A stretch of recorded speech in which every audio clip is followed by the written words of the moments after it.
कन्हैया कुमार और उमर खालिद की मुश्किलें बढ़ गई हैं। दिल्ली पुलिस ने कन्हैया कुमार, उमर खालिद और अनिरब समेत 10 मुलाजमीन के खिलाफ पटियाला हाउस कोर्ट में चार्जशीट दाखिल कर दी है। ये चार्जशीट 1200 सफ़हात पर मुश्तमिल है। कन्हैया कुमार पर JNU कैंपस में इश्तियाल अंगेज तकारीर करने का इल्जाम है।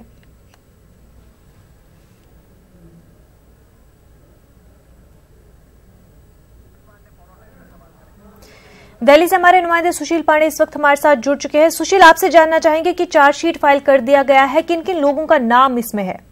जी देखिए, दिल्ली पुलिस की स्पेशल सेल ने पटियाला हाउस कोर्ट में अपनी चार्जशीट है वो फाइल कर दी है। 1200 पेज की चार्जशीट है जिसमें कन्हैया कुमार, उमर खालिद, अनिल भट्टाचार्य समेत 7 लोगों का नाम अपनी चार्जशीट में दिल्ली पुलिस ने शामिल किया है।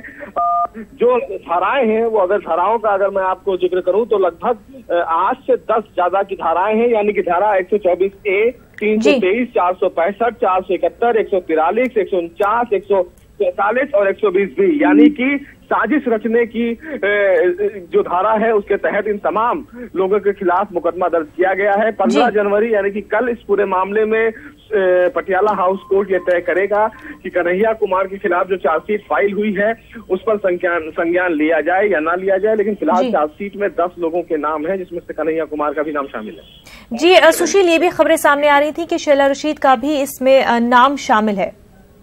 जी बिल्कुल, देखिए अभी फिलहाल किसी लड़की का नाम अभी दिल्ली पुलिस के इस चार्जशीट में नहीं शामिल है।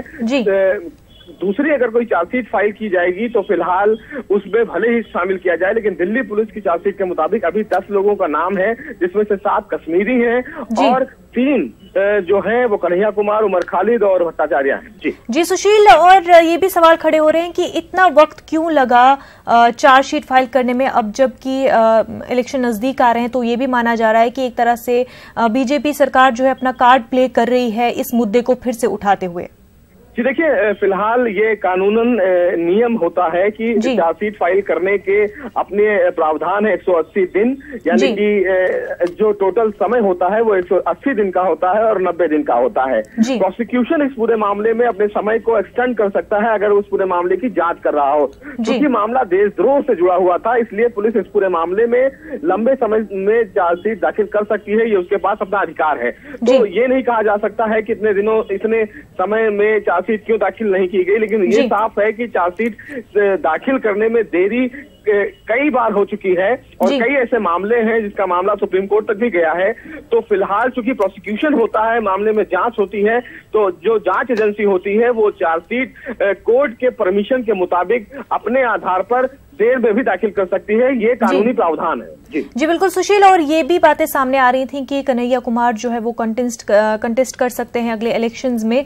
तो ये जो पूरा मामला है पॉलिटिकली चार्ज्ड है।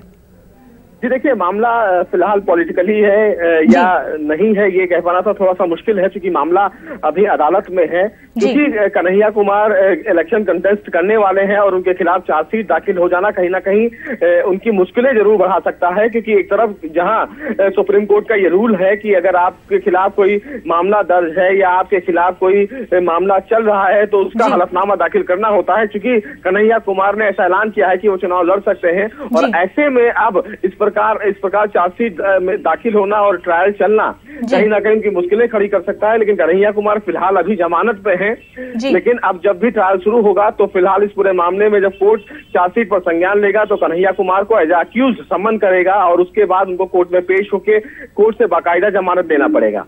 जी सुशील, और जिन लोगों के नाम इस चार्जशीट में लिखे गए हैं, क्या उनकी तरफ से कोई बयान अभी तक सामने आ पाया है? जी देखिए, फिलहाल अभी चार्जशीट दाखिल की गई है, उनकी तरफ से अभी किसी भी प्रकार का कोई बयान नहीं आया है। लेकिन दिल्ली पुलिस ने इसमें लगभग 10 धाराओं के तहत इन तमाम लोगों के खिलाफ मामला मुकदमा दर्ज किया है। अब ऐसे में देखना यह है कि जब कोर्ट इन तमाम लोगों को समन इशू करेगा तो ये लोग अपने बचाव में क्या कहते हैं। क्योंकि दिल्ली पुलिस ने तमाम चीजें दाखिल की है, सीडी उन्होंने अपनी चार्जशीट में शामिल किया है। लगभग 1200 पेज की ये पूरी जो चार्जशीट है उसमें वो तमाम चीजें सामने निकल कर आएंगी कि अगर जो चार्जशीट दाखिल की गई है दिल्ली पुलिस से वो उन्होंने कौन कौन से जांच के पहलू किए, उस दौरान जब देश विरोधी नारे लगाए जा रहे थे उस स्लोगन के पीछे कौन था, क्या कन्हैया कुमार का इन्वॉल्वमेंट था या नहीं था, वो तमाम चीजें फिलहाल दिल्ली पुलिस ने जांच करके अपने चार्जशीट में शामिल की है। तो देखना यह होगा कि चार्जशीट में और कौन कौन सी चीजें सामने निकल कर आती हैं। जी बिल्कुल सुशील, बहुत बहुत शुक्रिया आपका तफसीलात फराहम करने के लिए।